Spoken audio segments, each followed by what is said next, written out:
Chapter 8. We went back to work, and I took a nap with Brewster out in the yard, while Maggie Rose helped Mom with the cat cages. I had a dream that Casey was on my back. Then I went in and took a nap with Maggie Rose on a narrow, soft bed where she liked to lie down sometimes, often with a book. She was still a sad girl, so I pressed up against her, letting her know that she had the love of her dog.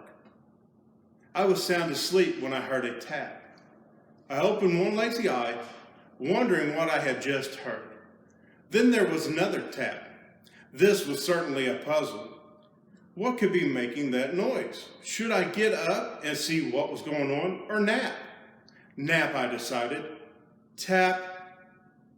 I raised my head and looked around. Was someone knocking on the door? I did not think that it was it. I yawned and I started to put my head back down and heard it again. Tap, tap, tap. All right, time to figure out what was happening.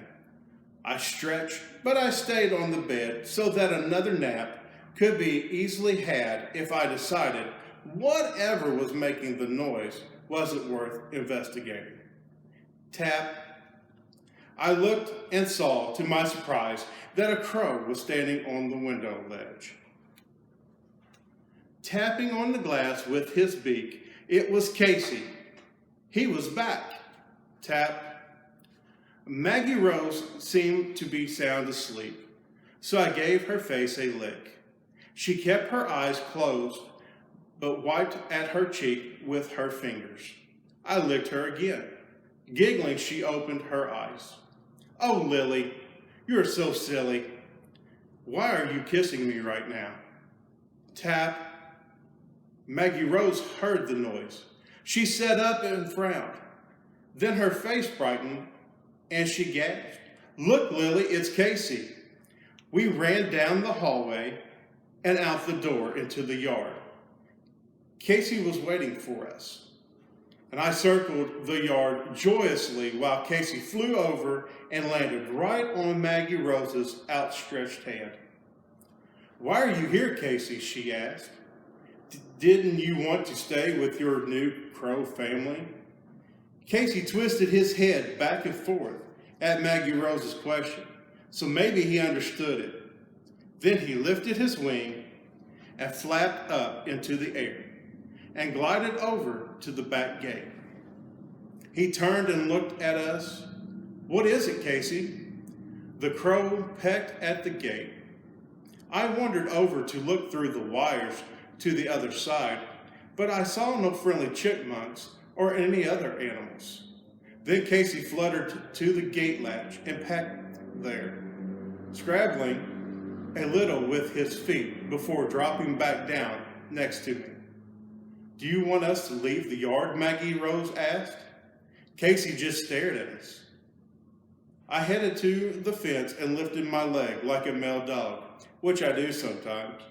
I have never seen Casey do that.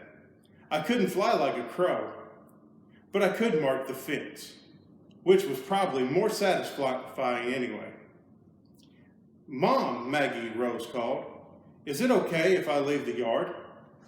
Don't go far, Mom yelled from somewhere inside.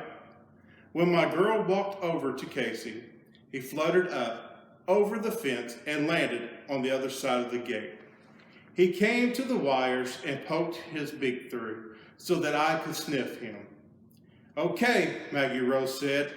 I have no idea what we're doing, but let's go. Maggie Rose snapped a leash into my collar, and we went for a walk. It was a different sort of walk from those I have ever taken before. Casey was mostly on the ground and was hopping and holding his one wing the way he had the very first time I saw him. I remembered that I had followed him when he had been hopping like that, and now we were following him again. Did Casey remember the first day we met? Was that why he was hopping so strangely?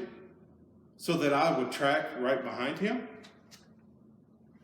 Where are you taking us, Casey? Maggie Rose asked. I did not know what she was saying, but I thought perhaps she was asking Casey if his wing was hurting again. I hope not. That would mean Casey had to wear a coat, and with that coat on, he was much less active and never flew anywhere.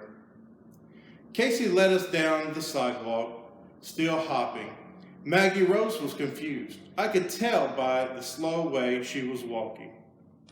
I passed several yards where dogs had marked, and I wanted to stop and sniff each place.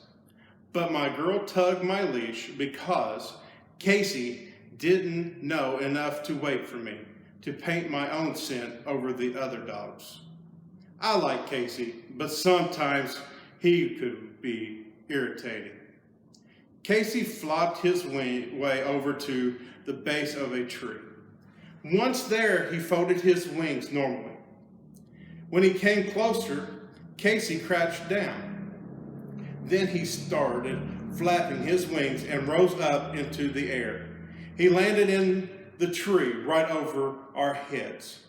And that is when I smelt it. There was an animal in that tree. A kitten. Casey had led us to a kitten who was in the tree. "Oh my," Maggie Rose said, "there is a little kitten. It's stuck up in the tree. Come on, Lily, we need to go get help." Now we were running. I scampered joyously next to my girl. We ran all the way back to Mom's work, leaving Casey and the kitten back in the tree. When we got to work, Brian and Craig were playing with a big ball in the grass.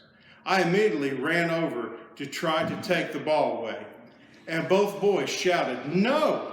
I still didn't like that word very much. There's a little kitten stuck in a tree," Maggie Rose told them. "Can you come help?" Casey found her. "Casey's back?" Craig asked. "Yes." I wagged that they were saying Casey so much, but I would have been even happier if they had to let me play with the ball. "Wait a minute," Brian scoffed. "You mean to tell me the crow led you to a stuck cat? How is that even possible, Runt?" "Yes, Casey did exactly that, and Dad said to stop calling me Runt." Craig picked up the ball and tossed it from one hand to the other. I watched, fascinated. "Okay, let's go check it out," he said. The boys followed us back to the tree where Casey was sitting on a branch near the frightened kitten. Brian and Craig kicked the ball back and forth all the way, but I didn't try to chase it because I was in no mood to hear them yell no again. "Hey," Brian said, "the Runt was right. There's a kitten stuck in that tree."